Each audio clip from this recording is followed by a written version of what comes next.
Thanks, Eunice, for the wonderful questions. You got a lot of things. I'll definitely address all of them. Oh yeah, that's nice.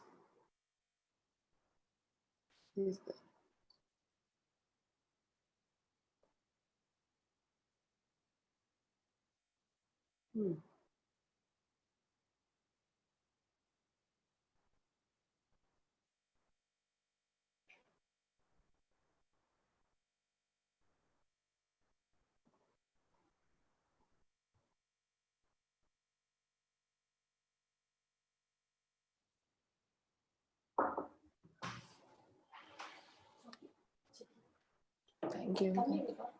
அவரு இதோ அங்க இருப்பாரு உள்ள தட்டு தட்டுங்க.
Shall we start then, sir? Yeah. We will have people joining anyway.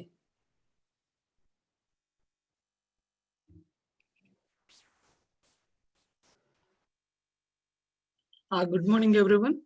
Thanks for coming back. I hope yesterday's presentation did not bore you much. There are too many concepts. Sorry. There are too many population genetics concepts. So if you're hearing it for the first time, that's definitely a lot of information. But I suggest the next research is going to be mostly on this quantitative and the population genomics side. So when you have time, try to improve your science. I have provided some of good reference papers for association mapping. At the same time, you can go ahead and start reading a bit about population genomics too. If you need a good starting point, you can always look at my Google Scholar profile, where I had a few research papers published. So you can start from there. I just want to start with sharing a news like my Nature paper was officially accepted today, which is of the highest impact factor in science as a first author on that. So that's definitely good news for me. And before we go to the TASL demonstration, I just want to answer a few questions that Jonas has been asking for. The first thing is there any difference to use numerical or HapMap data? No, actually the example data set we provided was a numerical data set, but if you use SNP data set, initially you need to convert that into numerical data, because you can work with PCA or kinships or anything only on the numerical data. Even a regression is only possible on numerical data. So basically, whether you load a HapMap or a VCF file, it needs to be converted into a numerical data. What's the reliability of imputation using Tassel? Well, I don't completely rely on it. This is good if you're trying to fill in a few phenotypes, but the best part is this software could be used to make input files for using it in Beagle. My analysis over years, I would say Beagle version 5 right now is one of the best one to impute plant data. Impute and at the same time phase it out. So Tassel, they claim it to be good enough, but only under certain conditions. But overall, for population genomics and quantitative genomics, I personally feel Beagle to be more reliable. What's the difference between MDS PCA and PCA in Tassel? Basically, MDS is a class that has multiple options in it. MDS refers to multidimensional scaling, and PCA is one among them. The main difference in multiple MDS methods, but by theory, the classical MDS uses a Euclidean distance between the samples, whereas a PCA uses a correlation or a covariance between the samples. So if you use a PCA with a Euclidean distance, it's nothing but your classical MDS value. The thing that comes into mind is what's the difference between them, or what should we use them? For graphical representation, we use MDS, and there we call the different eigenvectors as components, component 1, component 2, component 3, so on. Whereas principal component analysis is used to control for population structure. Here it uses a correlation or a covariance matrix. So it's just the individual by individual comparison method that varies, or the distance method that varies. But if you use similarity, it's a different thing. If you use 1 minus similarity, it's a different thing. So on, there are multiple other methods. Is the LD graph in Tassel informative to use for publication? Unfortunately, the Tassel graphs are not that good for publication, but they're only good for data generation. I would personally say you can use R, and if you're new to R, you can always have that RCMDR package installed, so that gives you a GUI for most of our analysis. And if you're looking for LDDK, then you need to definitely use R or SAS or Python or something else. But if it is just an LD heat block, you can use a different software called as HaploView, which has a GUI too. Many articles indicated they filter out SNPs and genotypes based on their call rate. They considered around 80% of marker call rate and around 70% of genotype call rate. Okay. In addition to minor, can we? Okay. He's asking like multiple other the publications he read, which is good. He's saying like they filter out markers with 80% marker call rate, 70% genotype call rate. Can we proceed to impute and replace the missing data without working on the call rate? How does Beagle take care of all the missing data? That's a pretty good question. First and foremost, the data we provided here is kind of filtered for most of those things. First thing, we need to clean up for the call rate, definitely, because you might end up having samples with very low quality DNA yielding you say about 90% missing data or 60% missing data. The imputed output is not reliable on that. It has been estimated over multiple simulations until like 20% missing data is reasonable either at the marker level or at the sample level. And each paper uses a different thing, but it is still around 70, 80%. But if you have too many markers in millions, you can even go with 90, 95% cutoff. We found, for example, in the population genomics concept, using a 75% call rate versus 95% call rate changed our values and estimating divergence or population splits a little bit. So the higher the better it is, but definitely 70 or 80% should be the least. And when we are working with Beagle, what it does is it estimates initially LD blocks or haplotype blocks, and based on that, it initially estimates a likelihood. So these missing values are replaced with some random allele, and the likelihood is estimated again. And again, replaced, random replacement. I mean, we don't want to go into statistics. So it works in such a way that we reach a reasonable likelihood. Since Beagle is Bayesian based, it's more like you call it as initial iterations, burn-ins, and all those things. Iterations are, it starts with the different start points. So for example, on marker 1, you have 5th position missing. When you do it for the first iteration, it assumes a T. When you do it for a second iteration, it assumes a G. So you have all these combinations over multiple markers happening. At the same time, you have burn-ins where your initial likelihoods are kind of ignored, and after a certain point only it starts taking likelihoods from the MC chains and gives you the best one. As I said, one of my previous testing of this imputation yielded 99% accuracy or a bit more.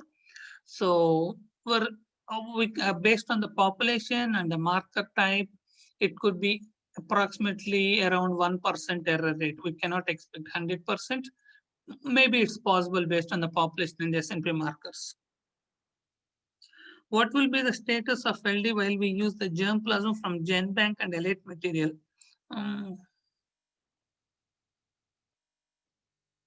When you're talking about GenBank, you have a diverse material. So obviously your LD blocks are small, you need higher number of markers. But the good thing is you end up identifying markers that are close to QTL within a few base pairs or less than a kilo base pair. You're looking for elite material, unless you merge multiple elite materials, you're talking about a very low, very low number of recombination events, because your elite material has been only developed from the last, say, 20 or 30 or 40 years, whereas GenBank is a bit older, where you can contain land races and everything. In elite material, since your LD blocks are large due to fewer number of recombinations, you need fewer number of markers, or even if you have a higher density of markers, you end up having significant markers within a few kilo base pairs, not within base pairs, within a few kilo base pairs. So identifying candidate genes might be a bit difficult. But if you consider or combine elite material from multiple breeding programs, then it is then you have a higher number of recombination events, and there is a higher chance you could find a reasonable QTL. Yeah, it's also the advantage of this association mapping is like you can combine multiple things. Just as an example, you can combine wild types, land races, domesticated things, cultivars, elite materials, advanced breeding lines. If you remember, yesterday I have been presenting various papers where we have introductions, crosses from multiple BC6 populations as in one. You have land races in some, you have advanced breeding lines in some. You can merge all of these two. The higher the diversity, the better it is. How to use the location of a covariate in TASL? Is it, I think the question has been trimmed off. So how to use covariate in TASL, I'll talk about in a bit, because right now we are using PC and kinship as the covariates.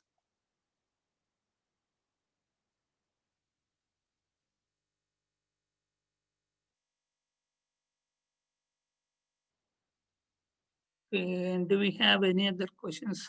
What was the R package? Well, if you want decent graphs and if you want all the association mapping in R, I would prefer GAPIT. I'm just typing it here.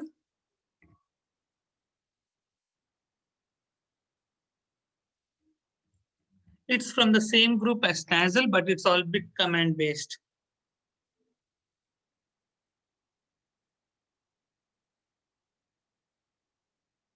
If there is missing data, then how we can find PCA? Yesterday I tried, but it gave me an error. Actually, Tassel is designed and most association mapping softwares are designed for only using without missing data. That's the reason before coming to this stage, we have to work with the imputation. And as I said, Beagle 5.0 is a reasonable software for Beagle 5. Beagle 5 is good if you have a VCF format with all the chromosome and reference and alternate alleles. But in case if you don't have that, FastPhase is a good software where you don't need the marker positions. So, and at the same time, it could be an SSR or something. Can we get email addresses? Mail IDs we don't like, since this is being recorded and uploaded into YouTube. We personally would not like to include them, but in the end, we can you can send an email to the organizer and he will send our email addresses. Or if you want, you can connect us in LinkedIn and you can ask us there. We'll definitely send you there. But we don't want to give our email addresses in a live session or a recording section in YouTube.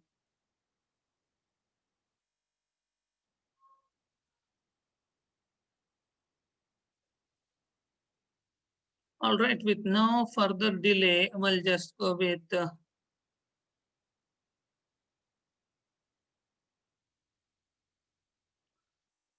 demo.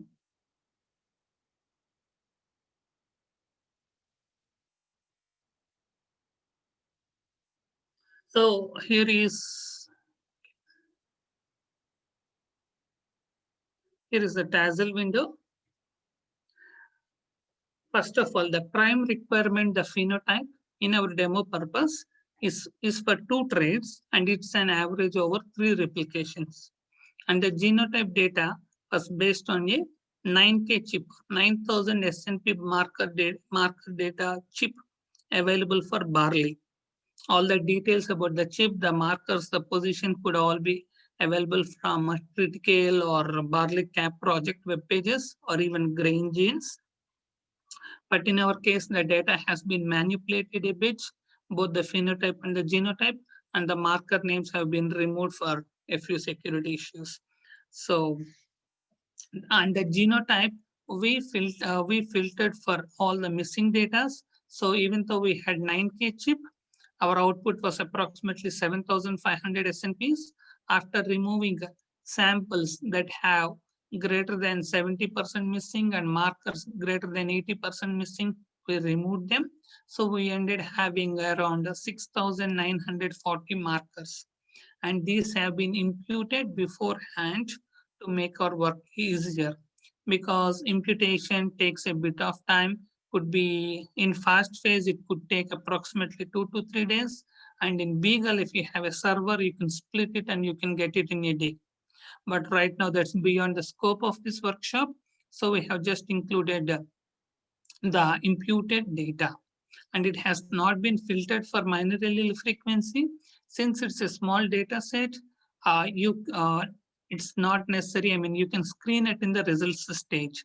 But if you have a very large data set and many markers with minor allele frequency, you're just adding up time. Since I did not show you while doing a PC or kinship, I will ignore that, but I will show you how to do that definitely. So to start, we have the phenotype, we have the imputed genotype, and the first step is to calculate our covariates. So we started with file open as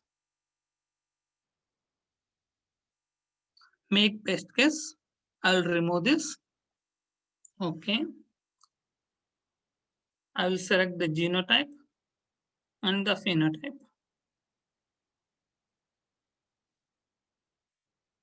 The new version of Tassel has a few issues.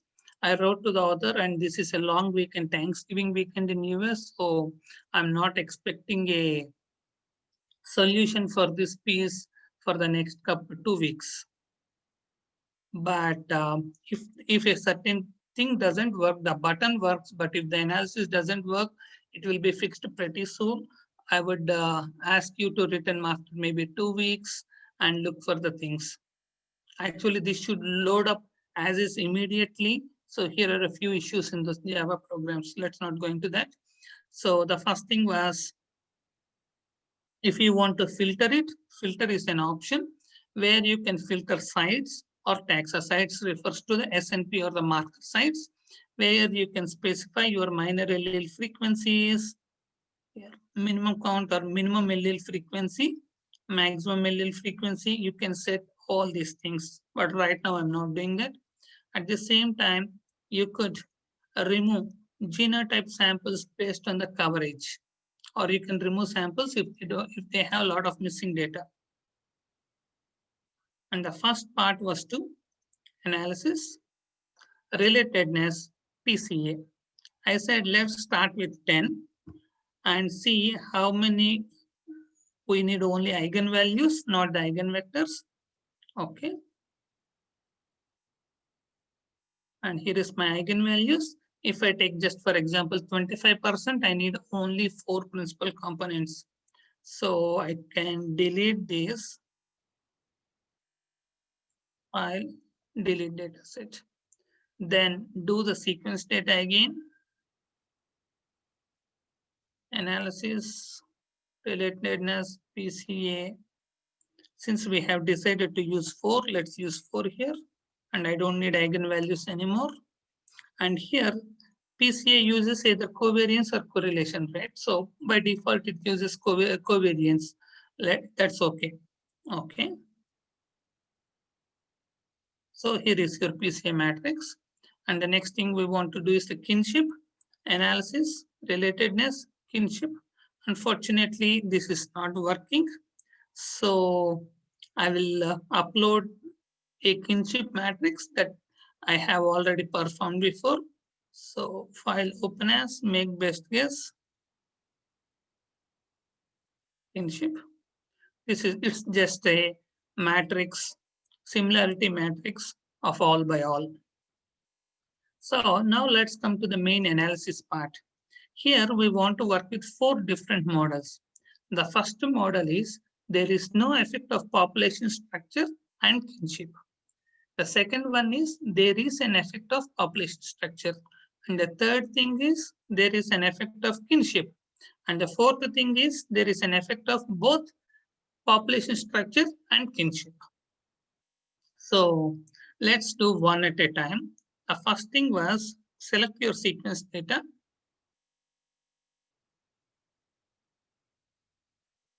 And the phenotype data. Go with data, intersect join. So it combines both the information. So this is our initial data set. And the second combination I would make is, I'll select the genotype data. There are a few missing values in phenotype, which those particular samples will be ignored. But it's better to clean it up before we come to this stage. Okay. Now select the genotype, the PCs, the phenotype. And again, data, intersect join. So it combines your tags, PCs, phenotype, and the genotype information. Now let's go to this, where we only have phenotype, genotype data, analysis, association, GLM. General linear model is where you have only fixed effects or basically no kinship at all. And this is our basic model, and it's a GLM, general linear model. So what do you want to do? I want to save all the results, basically a statistics file. Let me save this as a naive, meaning there are no covariates or effects. Naive thing stats. Naive stats.txt. And here I have naive genome.txt.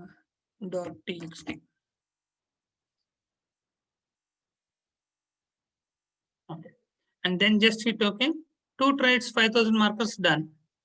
That's our first model. Then the second model is you have species, phenotype, and genotype.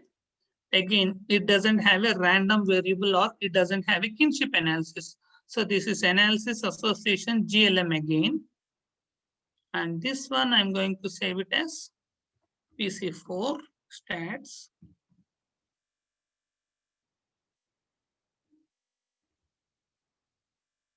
And this one I'm going to save it as PC4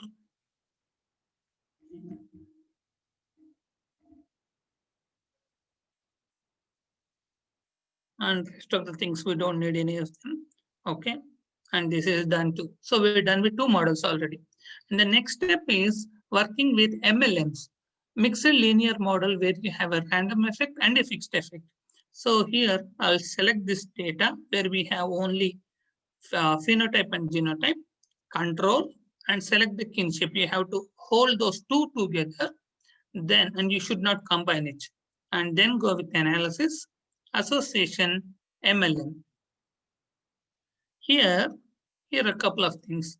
Compression level, I would go with no compression, but there are a few things you could use if you want to, but I personally don't suggest using them. And the variance component, estimate once and re-estimate for each marker. I would prefer this one, but this approximately takes 6,000 times more, 6,000x the time it takes to do a single marker. So, or in other words, it takes a few minutes. I just don't want to do that right now, but if you really want to do the analysis, go with this. For now, to make our demo easier and faster, I will go with P3D, meaning estimate only once. Just hit run. Write out to file.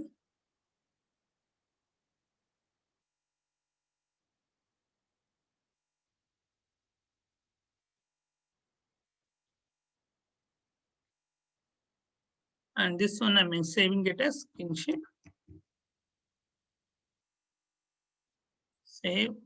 Okay. This is done too. And the next one was using both principal components and kinship as our covariate. So I'll select this and the kinship all together. Analysis, association, MLM.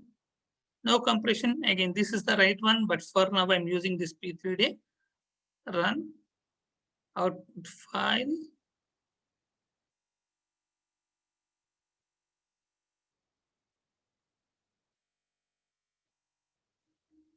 PC4 plus skin.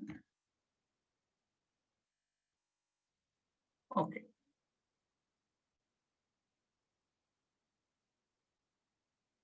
This completes all the basic analysis in TASI. All right. Before we go into other steps of model selections, markers, all those things, I just want to repeat all the things again. Luckily, TASL has been working today, except the kinship part.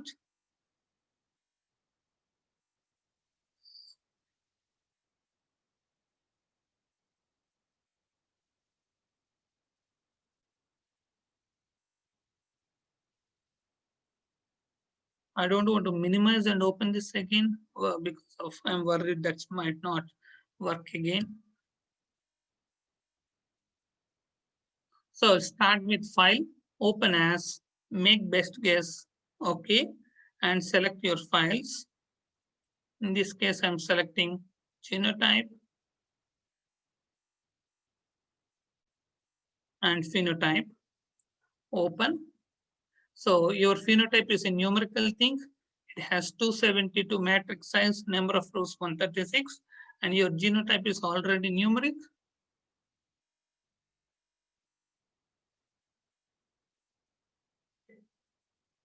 It should give us, it should populate like 6,940 markers, all that things. Unfortunately, as I said, this version has a bit of issue, but it's working.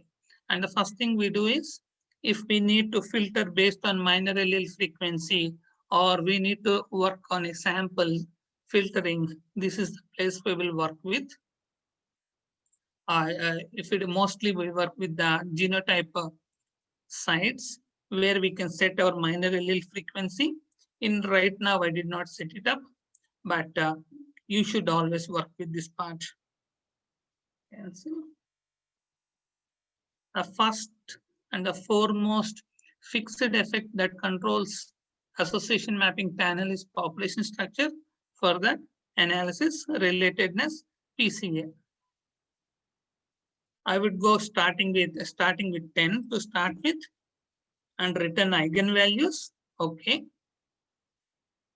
And based on eigenvalues, where I can select it here. Right now I'm going with 25%. The number of principal components is a big thing. There are many ways you can select it. There are a few statistical tests you can do. You can select based on cumulative frequency to 25% or 50%, or you can take the first 3, first 10, first 5, so on. Or at the same time, recently we have been using stepwise regression to identify this.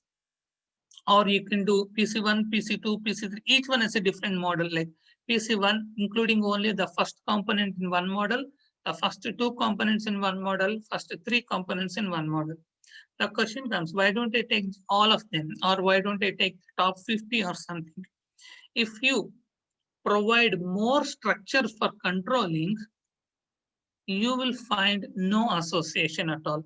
Just think in terms of holding the hand of a kid who is trying to run away. You should leave a bit, at the same time, should not hold it all. So that should be the case here. In our case, as an example, I will take 25% and this 24% is closed. So we'll be taking 4 principal components. So I will remove these just to avoid memory issues. Delete data set. Again, select this.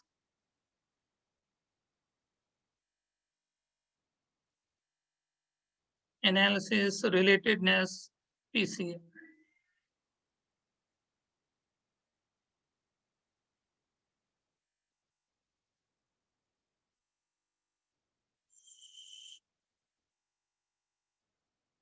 Started.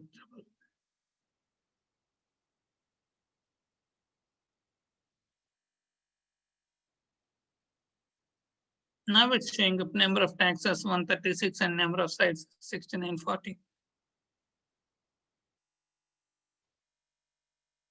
Okay, let me close this. Sorry about that.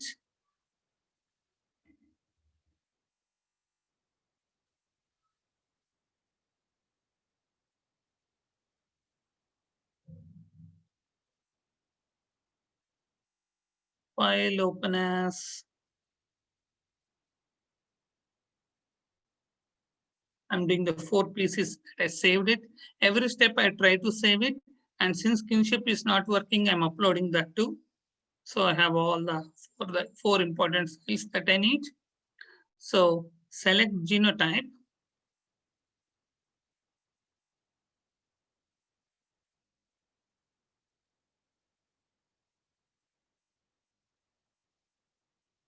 And the phenotype. Data. Intersect join. Then again, genotype, phenotype, and the principal components, data, intersect join.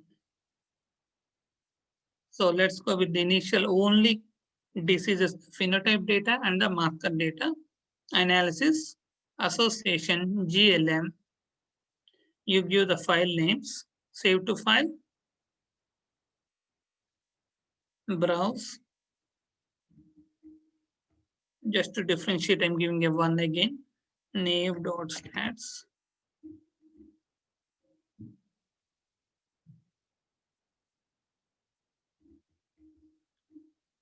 Naive.genome.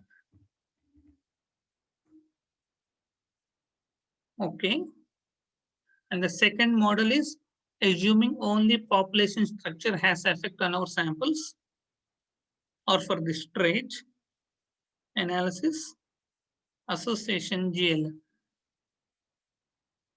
Browse, PC4.1.stats,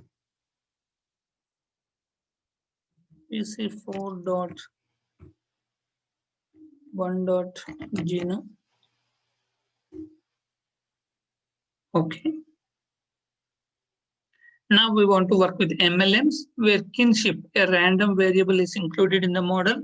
For that, simultaneously hold both the samples. Using a control button, you can select it.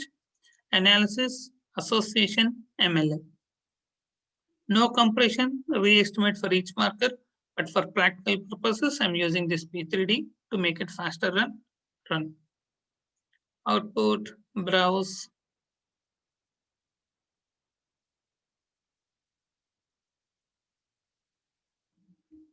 In.1.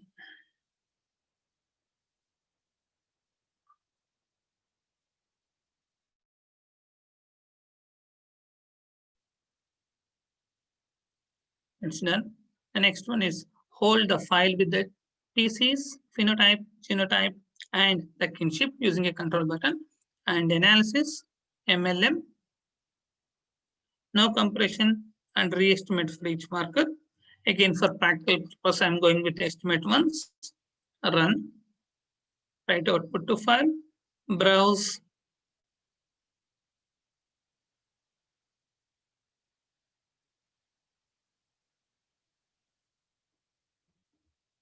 PC kin.1.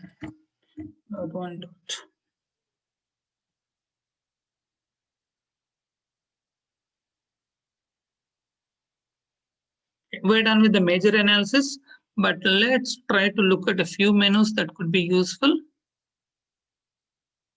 Okay, this is for GBS. This is for setting the workflows. I have not tested them, but if you want to do GBS and workflows and other things, I prefer using other softwares.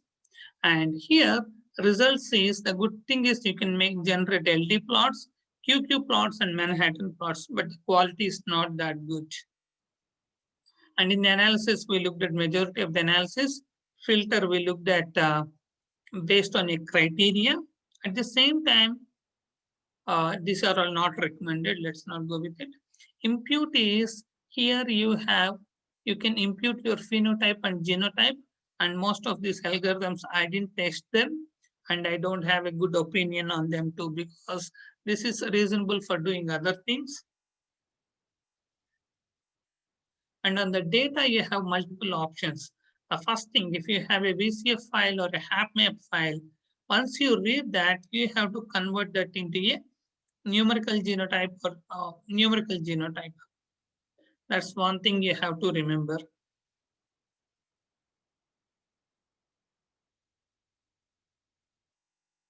Cluster genotypes, mask genotypes.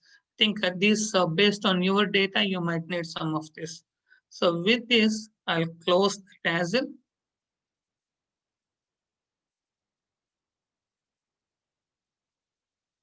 Now let's look all the saved files which we did today. Okay. One thing was name. I'll remove this.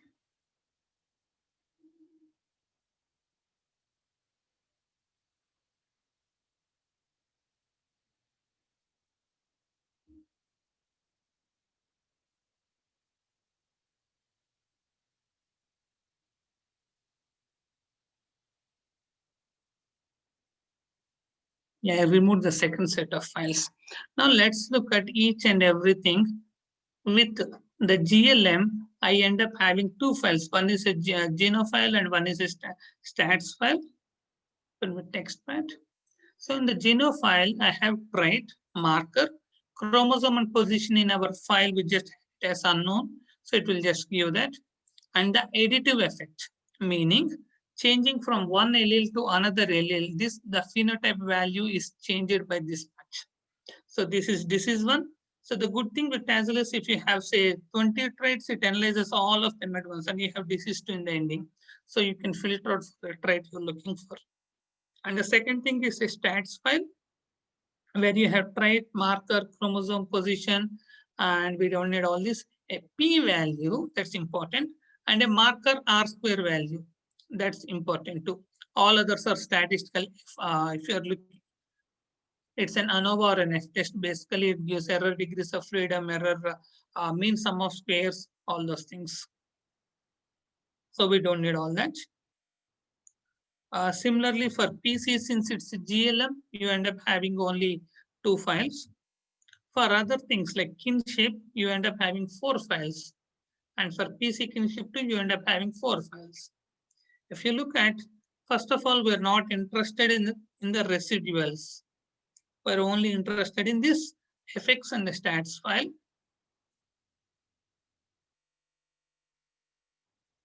And here, if you look at the stats file, here you have a P that we are interested in, and a marker R square which we are interested in. And in the fx file, you have that with the change in allele, what is the effect? Which is equivalent to 1/2 the difference between them two. So these are the files. Now let's copy all these results into an Excel sheet and let's try working from there. So just to make our things easier, I already copied all of them. So here I have 4 sheets: name, PC4, kinship, PC4 plus kin. And these highlighted colors indicate the columns that I'm not interested, that can be deleted. So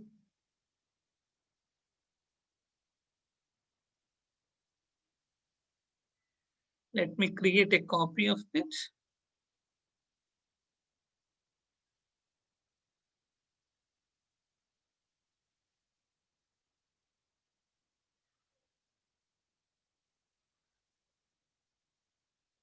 I'm deleting them.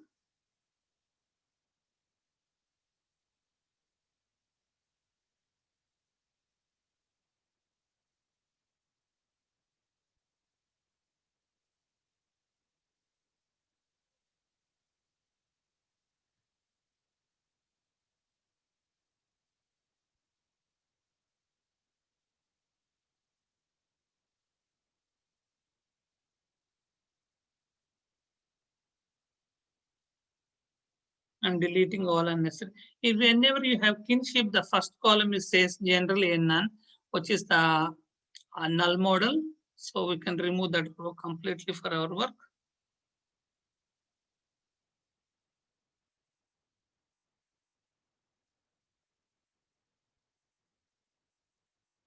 Okay, with those unnecessary columns deleted, let's work with what is the model I have to select among these 4.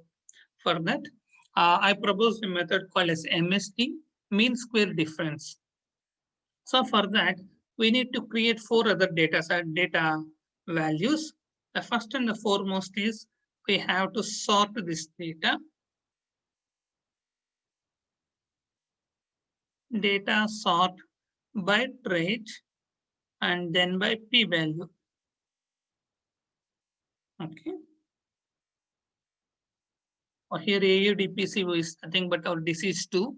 So in the example data set I provided you, I renamed it. So not worry here. The first thing is the rank. The second thing is an expected p-value. Third thing is the difference. Next, I need difference square. So since it has been already sorted, ranks start from 1, 2 till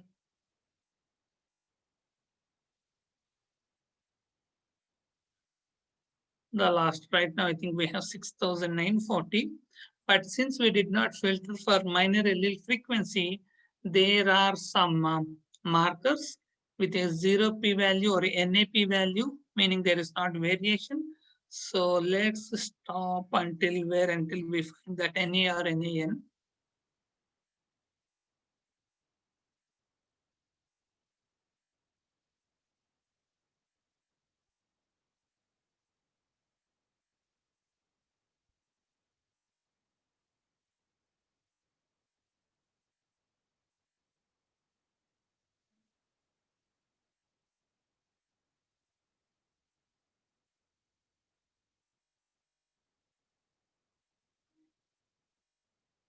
So basically there are 6762 markers.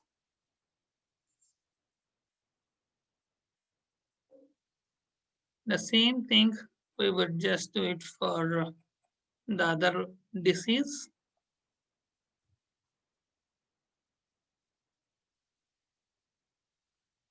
We have the ranks.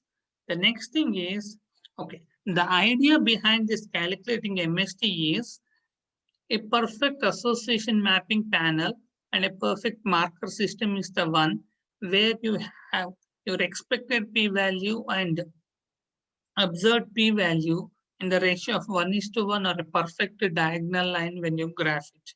So just to get an expected value, my idea is to divide the rank by the number of markers. Because if you need a diagonal line, a expected p-value, which is a rank divided by this, is the perfect diagonal line in your rectangle. So I'm just calculating expected value as rank divided by this. Double click.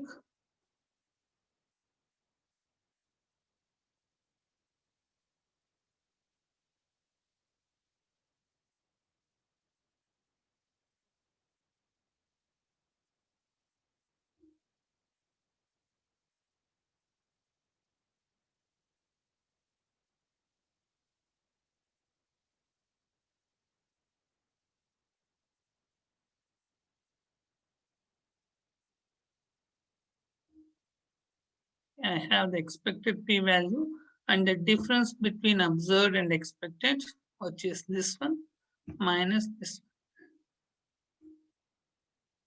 one. And then I square it.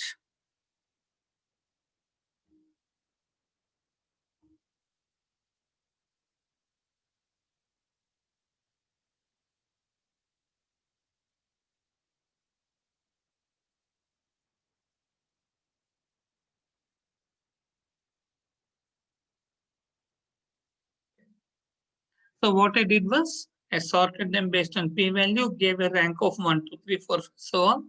And the expected p-value is 1 divided by that number, 1 divided by number of markers. I calculate the difference between expected p-value and observed p-value. And then I squared the difference.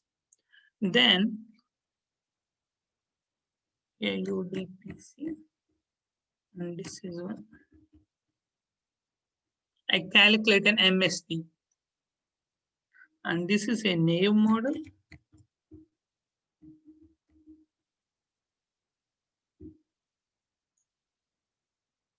Average.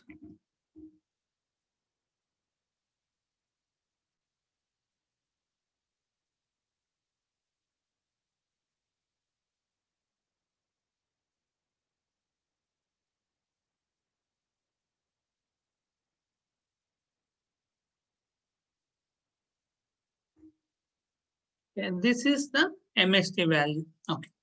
Just for a fraction of a second, let me explain what MST is. It's the mean square difference. So here is the mean we calculated. Here is the square difference.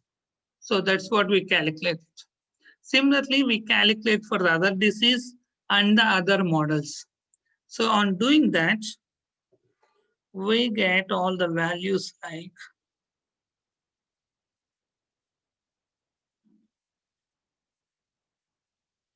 so we have for each disease 4 models tested and we have the MST values. So now let's sort by trait MST. The least MST is the best one. So in case of disease 1, we have kinship as the best model. In case of disease 2, which is AUDPC, you have naive, or there is no effect of population structure or kinship on this particular trait, and that is the best model. You might be worried the values look so similar or so close by. Well, this is kind of a modified original data set. So if it is a original data set, you might find it better or a decent result out. So the next, since we identified the best model, the next thing that comes into our mind is what's the p-value cutoff I should use. In general, if you look for papers, there are multiple things people do to identify the cutoff. One thing, they randomly use or based on the error rate expected, they say 1 into 10 power minus 3 as the cutoff or minus 4 as the cutoff. In humans, they use minus 20, minus 30 or so because of the number of samples and number of markers that's possible. In other case, you will see a thing called as Bonferroni, which is nothing but 0.05 divided by the number of markers. You can use this as the cutoff. In other cases, you will see FDR and PFPR as options. In other cases, you can see either bootstraps or permutations also as options. But in our case, just for hypothetical cutoff, we will be using -3 or 1E -3 as the cutoff for today. Okay, for disease 1, kinship is the best one. So for disease 1, this kinship is the best one. We select all markers that are less than -3. And as you could see, we could see only one marker, it is that. And for the second disease, we have name as the best model. So let's go to name and disease 2. You have 3 markers that have a p-value less than 1e -3. And a few things to note are, okay, here the R square explained is approximately 10%. Whereas here with the name, the R square explained is 8%, approximately 8% for each one of them.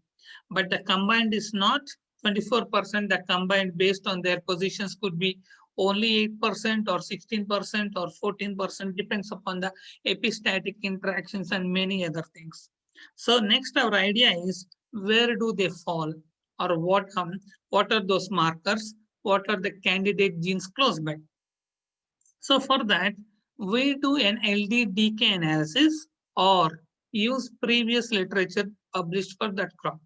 For example, in barley breeding lines, the LD-DK is about 100 kilobase pairs, just as an example. That's all hypothetical value.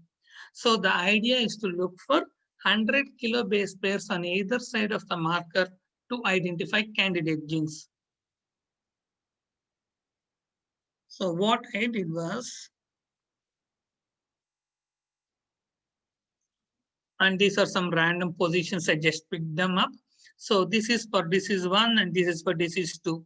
So these are on these chromosomes, and barley chromosomes are 7, and we indicate by 1H, 2H, so on until 7H. So they are on these chromosomes, and these are some hypothetical positions. So let's look for this marker.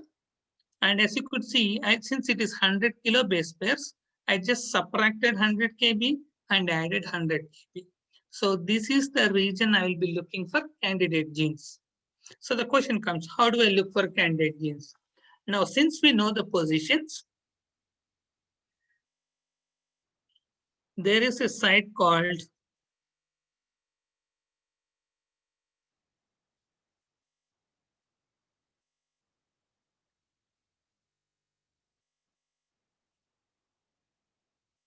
phytosome.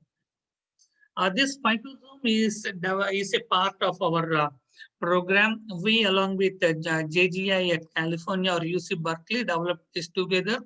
We provide all the resources and the UI, all the server space is provided at JGI, main thing, UC Berkeley.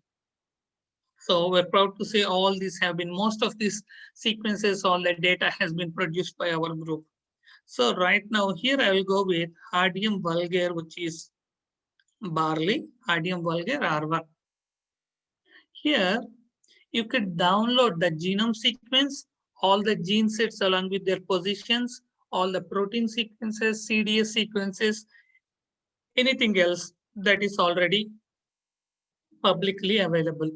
But you have to create a free account and use a login to get into that. But for now, let's go with JBrowse. In JBrowse, you have different things that you could check on. And here you need to specify the positions. Right now, on chromosome 2, I'm looking for 2887865. 2887865. And 3087865.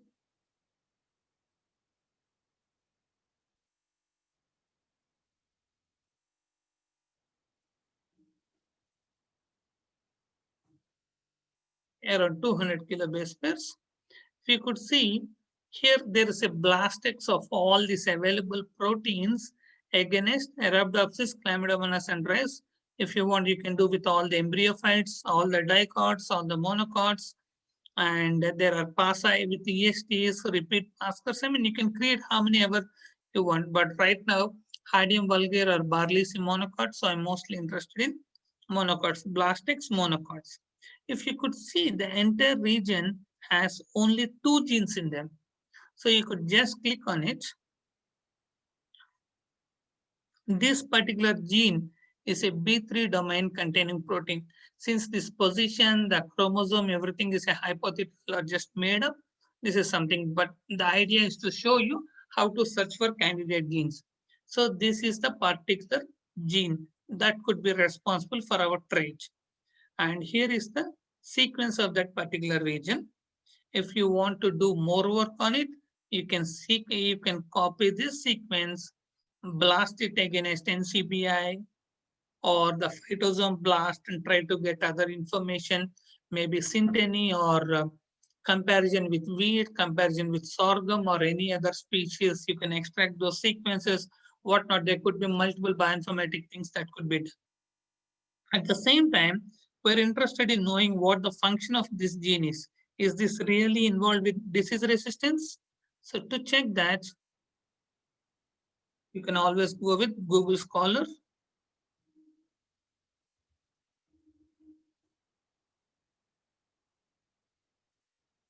Not Google, we prefer Google Scholar. And here it shows different papers that are published. For example, this content is conferred with the plant hope resistance in rice. So on. I mean, you can look into the details of it. And one thing I want to show you for the research community, I don't know how many of you know about this, is a Chrome extension called as EndNote Click. Formerly, it was called as Coperneo. The advantage of this is once you create this and create a free account, for example, you're interested in studying this paper. If you click on that, and as you know, most of the PDFs are not available for us. Good part is this searches for the PDF in say ResearchGate or the author sites or many other websites. And if there is a PDF link available, it gives us right here. So you don't need to manually look for each and every paper, and that makes our thing a lot easier. So this one is not available because I did not log in, but there's a high chance I can find a lot of PDFs using this, and you don't need to search manually. So we have some gene that is responsible for a trait, hopefully meaningful to us. In the same way, you could search for other genes. Just to confirm, this is an NCBI blast. Here you have different kinds of blast, protein blast, nucleotide blast, blastex, T-blastin. And in our case, we have this particular sequence, copy, and I want to do a blastex because I'm interested in proteins, but the sequence I'm providing is of nucleotides. So, sorry. So this is a nucleotide sequence. So I'll say translate nucleotide into a protein. Control V. And you could change the settings, what database to use, all other things. Just blast it.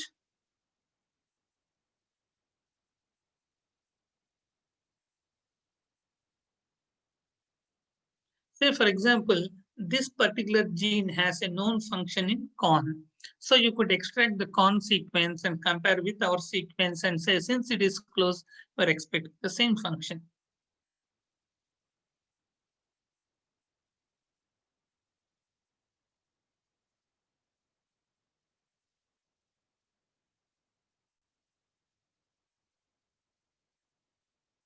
I was expecting it to be fast since it's a long weekend.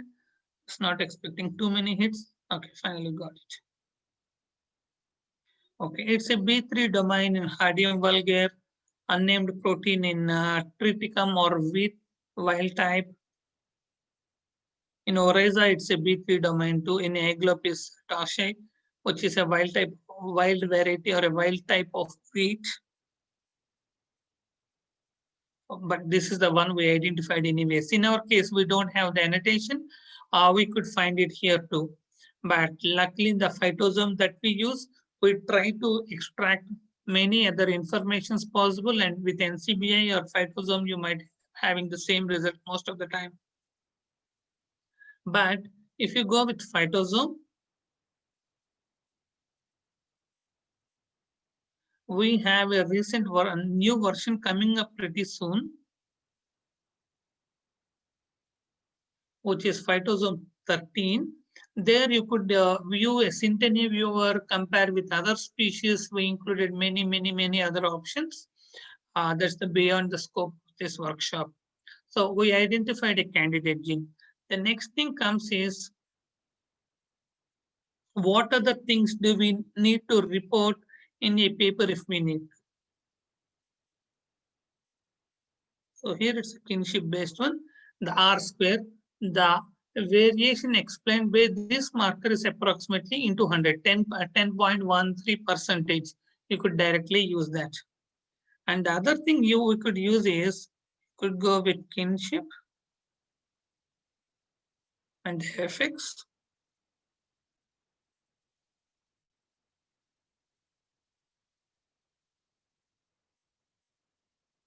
This is 1847.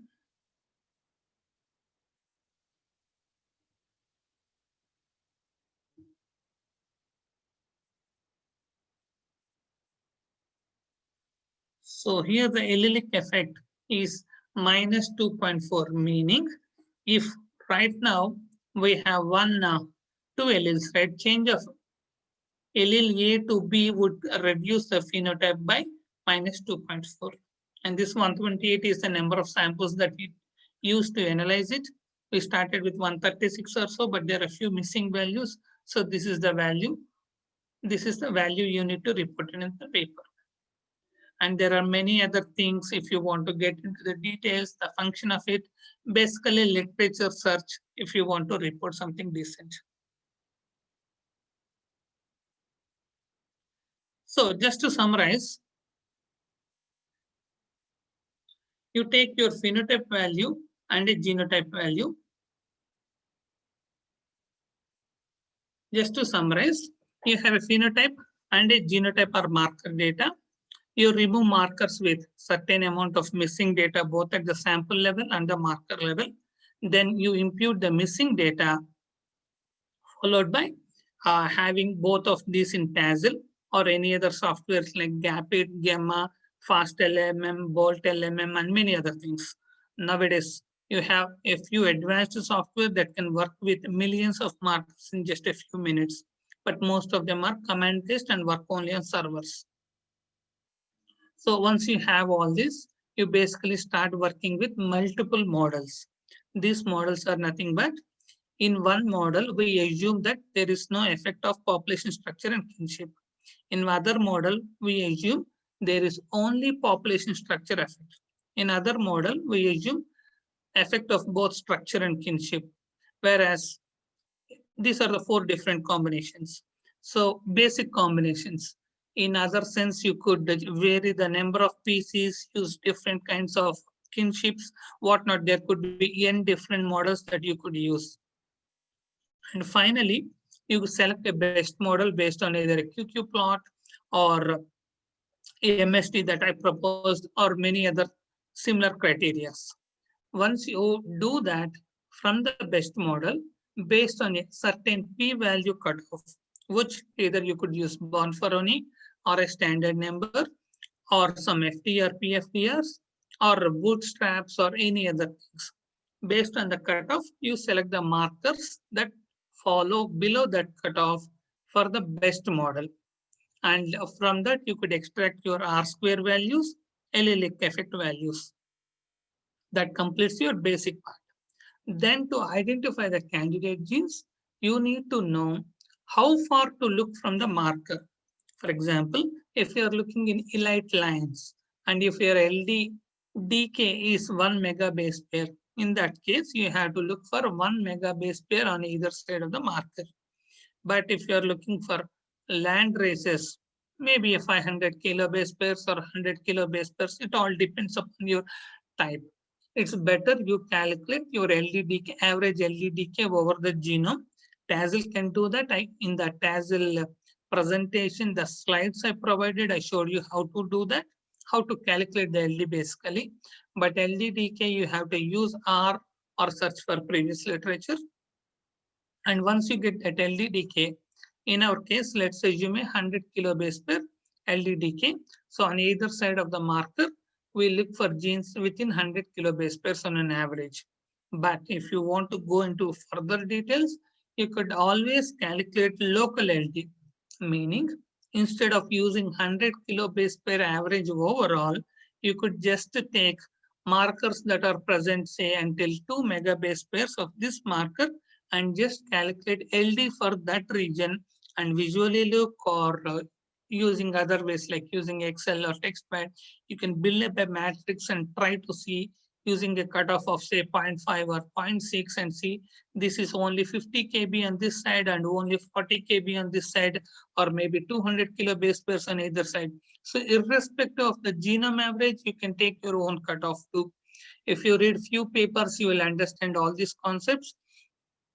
And so then we go with sites like Phytosome, where you have, or there are many other websites which are hosted only for specific species, like Arabidopsis.org only hosts Arabidopsis.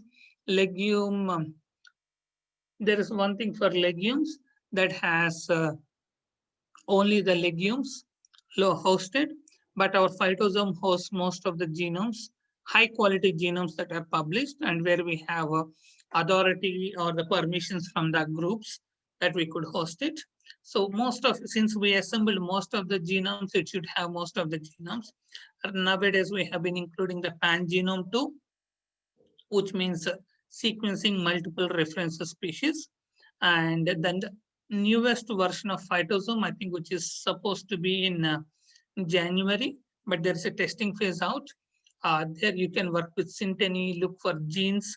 So within that region, we identified the genes. You can blast them, look for the annotation, and many other things.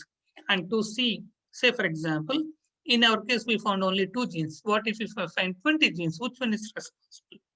You can look for all the 20 gene names, search it through the literature. Based on annotation, it might make sense, some of them.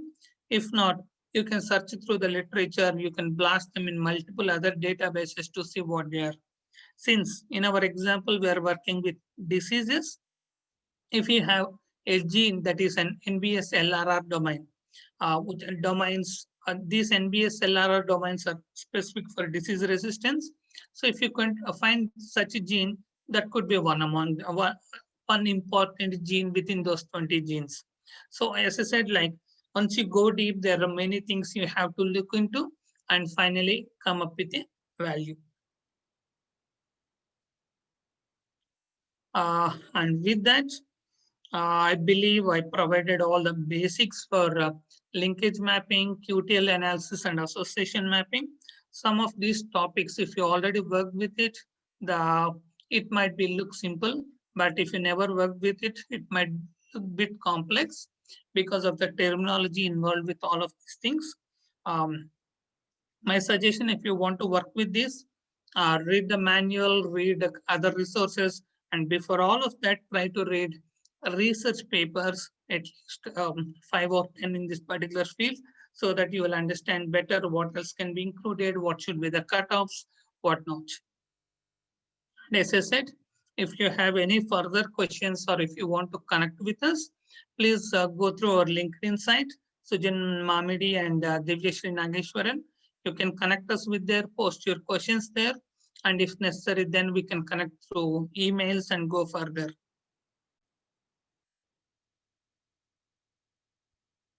So, any questions? I think the chat box is disabled. Abraham, can you enable them? Enabled, ma'am. Okay. If the chat box is now enabled, you can type in questions if you have some.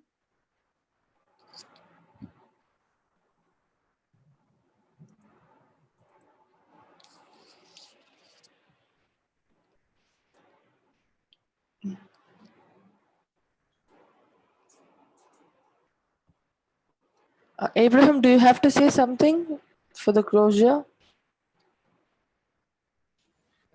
Addressing the question and answers, I will say something.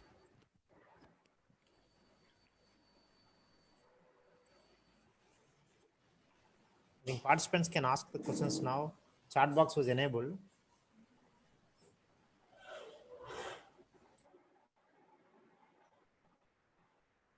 Yeah, before we hear any questions, I would like to thank Vigyan University for providing us the opportunity. And I hope most of you learned something out of this. And if you want to work deep into your research and if you need some of our help, you can always kindly follow up us in LinkedIn and we could always get back to you, collaborate with the project if necessary. How much data can you use on the GUI version of Tassel? I think somebody has asked. Well, the recent version, I mean, this version is not even properly working, but they claim you could work with a few thousands of markers and a few hundreds of samples. And these keep on changing. The Tassel good part is the Cornell University hosts this, and they have a dedicated staff, about like 5 to 10 people working on Tassel software engineers.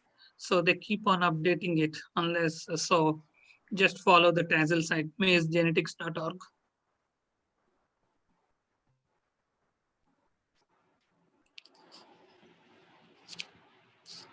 Well, thanks for Jonas. Again, thanks for the good question. If you're talking about common bean, Phaseolus vulgaris, basically you have two gene pools, Middle American and Andean. Middle American is something Central America and Mexico, whereas Andean is mostly South America and below Central America. So, and you have races within each one of them, and within each race you have different types of common beans, Pintos Nevis, kidneys, reds, whatnot, many other kinds. But in that case, we have seen the structure is so distinct because one of my previous work says that the wild pools of common bean diverged 100,000 years ago. And from there, there was an individual domestication event in each of the gene pool. And then you have this multiple racing structure, races, multiple races within each of the gene pool. Since the divergence was 100,000 years and there are a lot of variations at the genetic level and the phenotypic level, it is better to conduct association mapping in Meso or Andean separately.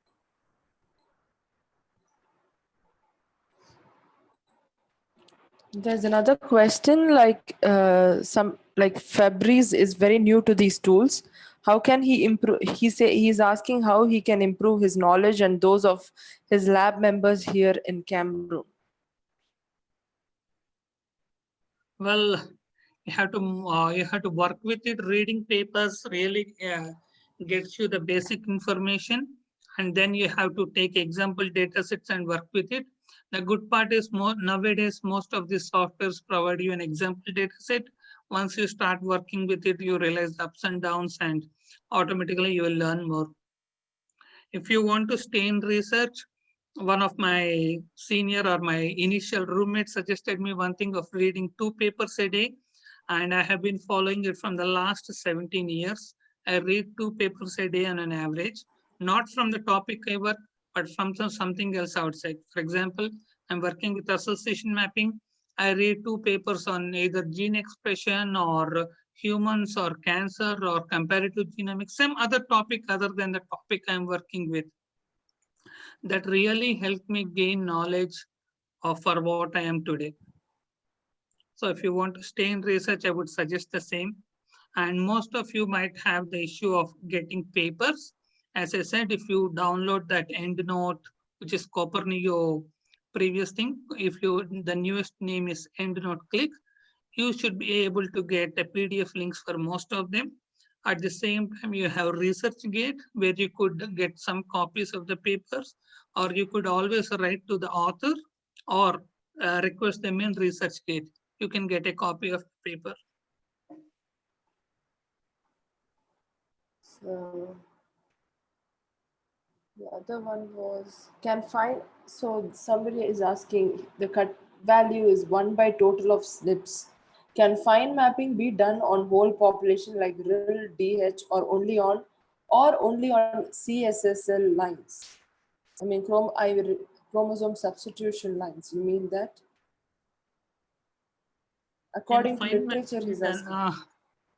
Unfortunately, with RILs and DHs, you cannot fine map it. Fine mapping Yes. refers to something that is really close within a few hundred base pairs. But unfortunately, with RILs and DHs and CSSLs, you have limited recombination events, and you're talking about a few kilo base pairs or mega base pairs. Yeah. So it's possible only in a segregating population. Yeah, with segregating population, it's kind of limited, I would say.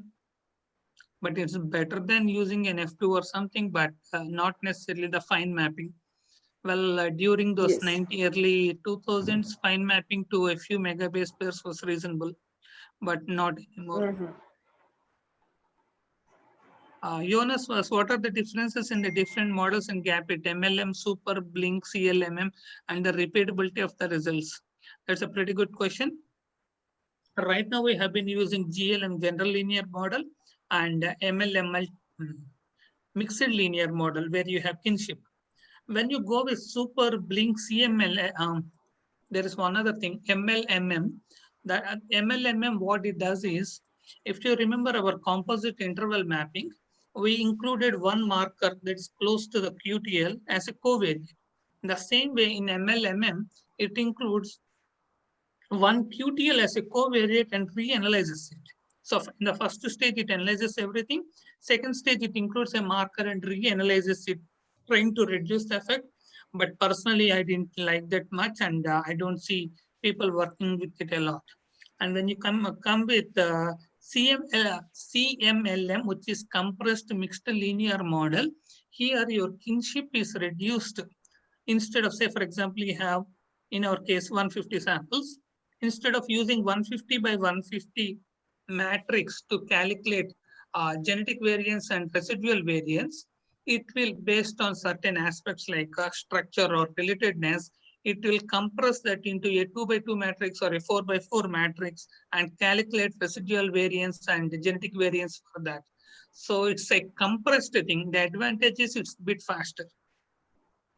And when you come up with Super and Blink, again, one of them, if I remember correctly, it's some Blink that takes the kinship as the estimates. How do you say this? It uses kinship as covariates. I mean, in addition to using kinship as covariate, some other factor is used as a covariate that is estimated after the first step of analysis. And the repeatability of the results, that's something, I mean, if you use the same software, same method, it's going to stay the same. But based on my experience, I still rely on using GLM and MLM only, because I feel them to be more reliable than the other methods. Not those are good only under certain conditions. That's beyond my knowledge, I would say. But I did work with them. I didn't personally like the results, because there are, you might ask me, how do I know that this is better or not? We have years of genetic data, genetic mapping, and QTL mappings done on few traits in common bean. So we have been testing for them, and we, like, say, for example, we have a QTL and chromosome 3 that's established with 20 different papers over the years in 20 different crosses. And right now with association mapping, if you don't find that, that's something we would doubt about it, right?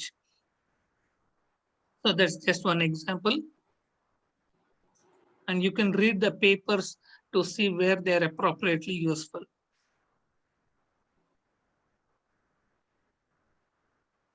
If somebody wants to, definitely. If you go with NCBI, you could definitely use that to use it. But as a courtesy, we would initially send an email saying that, hey, we downloaded all the data from NCBI published in this paper. We are using this for this purpose.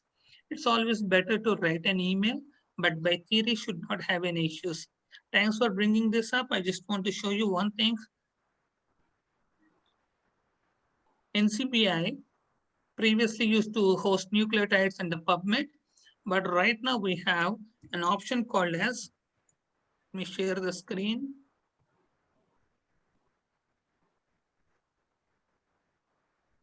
And now we have an option called NCBI SRA, Short Read Archive, Sequence Read Archive. So if you look here, you can find all the recent Illumina GBS data which we publish papers upon should all be submitted here. Just as an example, if you take Panicum, LEI,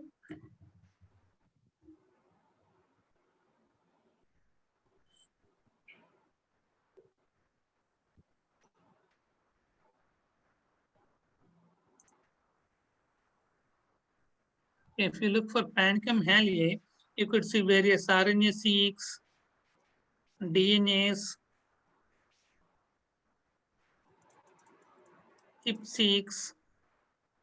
For example, this is a resequencing. And here in this project, this one is approximately 16 GB size. So if you have 100 samples, you could use all of this. If you go to SRE and look for your species, DNA or RNA or whatnot, you can get all these and you can download, work with them and publish them. There's nothing wrong, but I think you have to write to the author. You have to read the details of the NCBI site, how to download. There should be an option describing what all that can be done out of this data.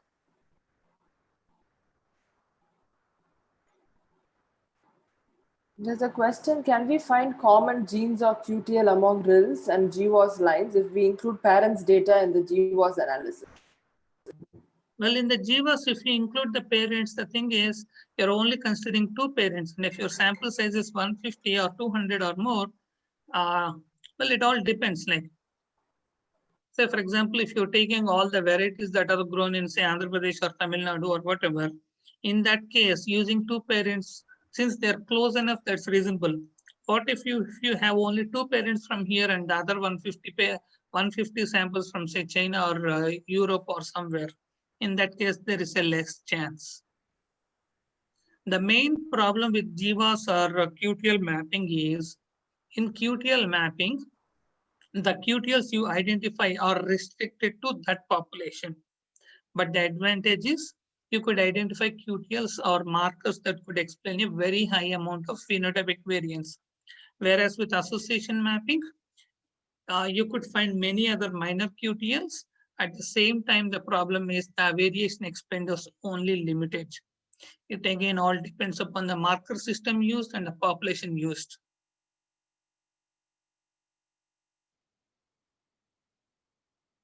Yeah, SRA provides raw data sets that you need to download. I mean, it's all resequencing data, RNA-seq data. You have to process all of it. You need a decent server for that. Do you have a refined reference genome for common bean? Yes, we have version 2.1. Previously, we had G19833, which is an Andean type. Now we have version 2.1 for G19833. But at the same time, you have UI111, which is a Mesoamerican type that's available in Phytosome. And we're also sequencing a few other types. And I'm working on writing a paper on all of these, which should be out hopefully pretty soon. Sujan sir, our HOD Krupanidhi sir wants to address the audience, sir. Sure, sure. Sir. Yes, complete, sir.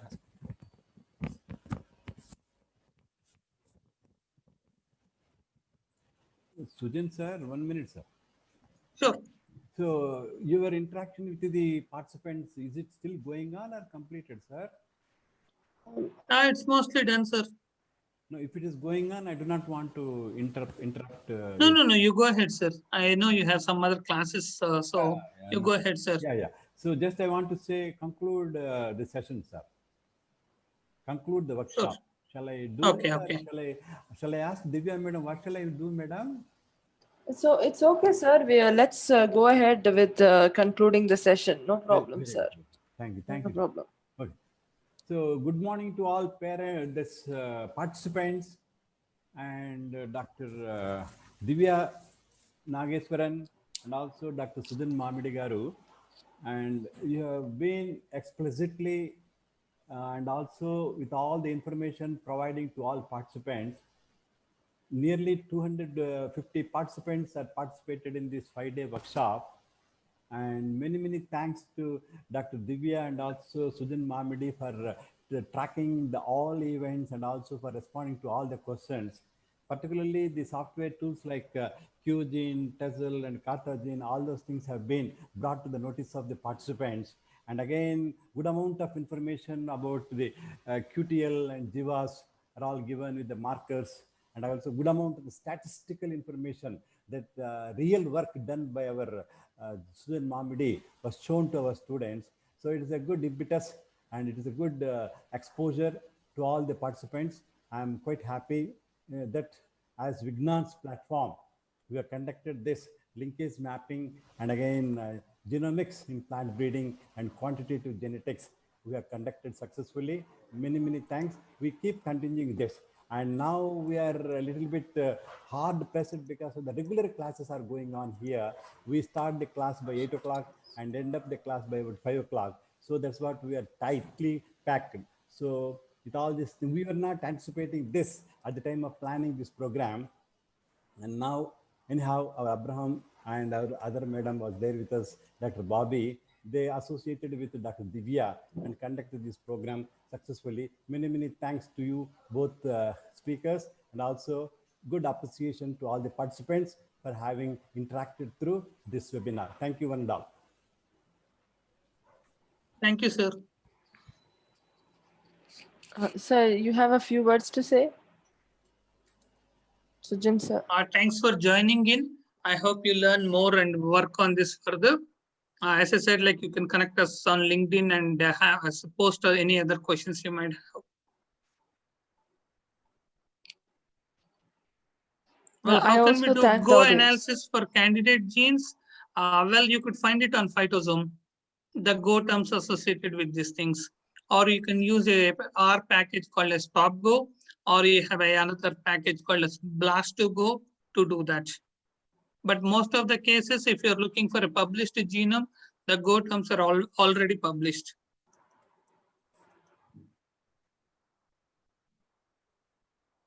All right, with that, I wish all of you best of luck and we'll take a leave. Hope to connect to you all in some other session pretty soon. Thank you for attending. Yeah, thank you for attending too. And Abraham, do you have something to say regarding the certificate link, everything? Yes, sir. Yes, ma'am. I'm providing now feedback link. I'm providing now. Those who Okay, have attended please here. announce fill the it to form. everyone that the feedback link will be here. Yes, ma'am. Just a few minutes. I will sharing. Copy link address. Yeah, I shared, ma'am.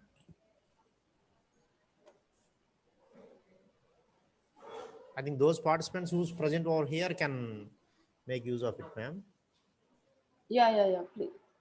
Yeah, the feedback link is posted. Kindly use this link to give us the feedbacks. Yes, ma'am. With this note, we are ending up this 5-day international hands-on virtual workshop.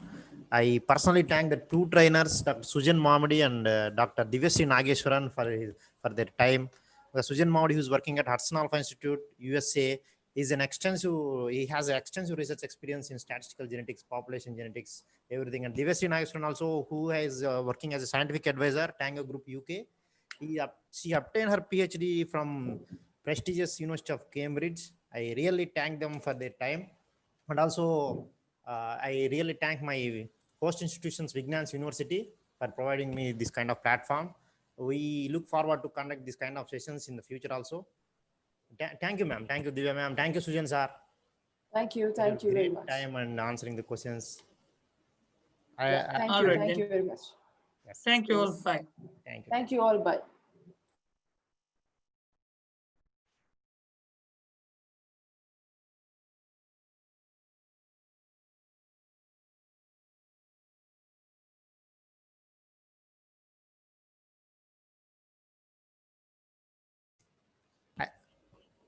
I'm repeating. If trainers want to leave, they can leave. I'll be staying for a few more minutes for the participants to avail the feedback link. In the feedback link, I mentioned one column that those who want to provide a free internship for our students, Vignans University students, they can tick the column, because nowadays it's becoming pandemic situation, really hard to get the internships for the BTech students. If you are so kind enough to provide the internships, please tick that column and provide your details so that we can contact you and we can have a collaboration with you, because you are all from wide background. I'm seeing the plant breeding background. Thank you all. Thank you one and all for this wonderful participation.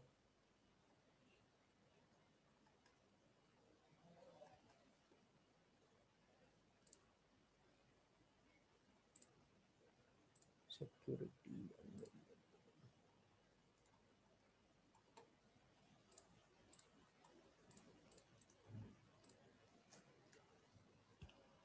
I think the certificate which you have generated from Certify-M will generate only 100 certificates per day. Okay, please wait. If there is any lag in the Google, you will get it by 1 day or 2 days. Please share the feedback link, South America. Yes, I have already shared, I think. Yeah, this is the feedback link, the forms.gle.gvn is available.